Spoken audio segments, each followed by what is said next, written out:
The state of the union is not good. Our trade deficit is too large. We must not go back to unwise spending.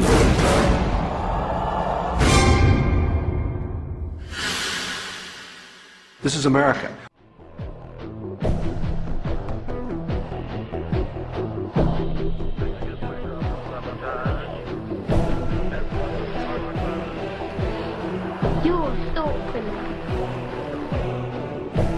George Orwell once wrote that the great enemy of clear language is insincerity.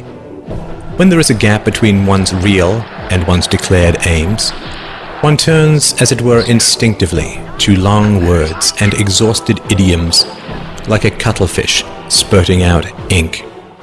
You've probably heard confusing phrases like the trade deficit, the falling dollar, the national debt, unfunded liabilities, and so on, which all sound vague and actuarial and vaguely, well, not me. The reality behind these accounting phrases is perfectly monstrous. When someone, a foreigner say, loans money to the American government, what are they getting in return? Well, they are getting promises of interest payments and eventual repayment of the principal. Where does your government get this money? The government is not a business. It does not generate profits in the free market. So where does it get the money to repay its creditors?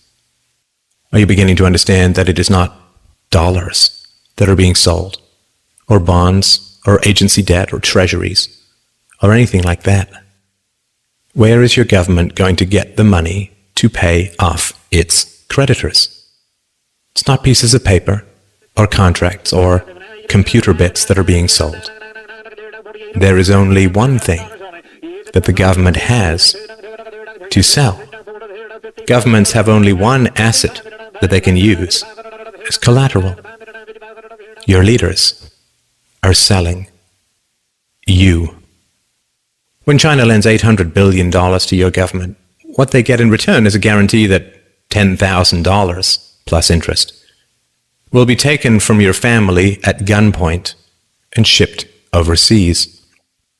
When a farmer gets a loan from a bank, he uses his livestock as collateral. It is the milk and meat his cows will produce in the future that he will use to pay off his loan. The bank is buying a share in his cows. You are the livestock that your leaders use as collateral. The leaders that you cheer for and throw parades for and drop balloons behind and donate money to are selling you to Chinese rulers, to the Japanese, to the Nigerians, to South American drug lords with accounts in the Caribbean banking centers, to Russia, to Korea, to Egypt, to Colombia, to Chile, to the Philippines, to Malaysia, and anyone else who is willing to give them a few dollars in return for the blood, sweat, and toil of your future. The flag that you praise and the anthems that you sing and the rulers that you weep and kneel before have as much loyalty to you as a plantation owner had to his slaves.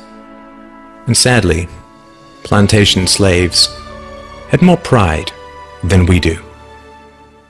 Plantation slaves did not generally praise their masters for selling them off, for auctioning off the lives, hopes, dreams, and futures of their own little children.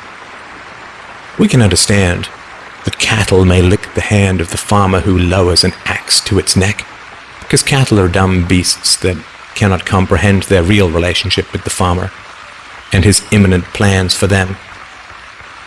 What is our excuse?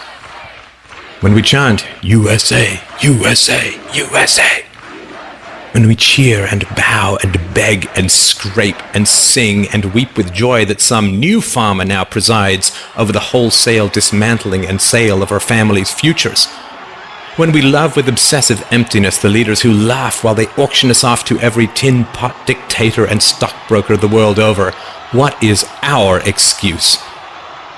Has our pride been so broken that we lunge with pathetic joy at every new silver-tongued demagogue who pretends to care for us even a tiny little bit?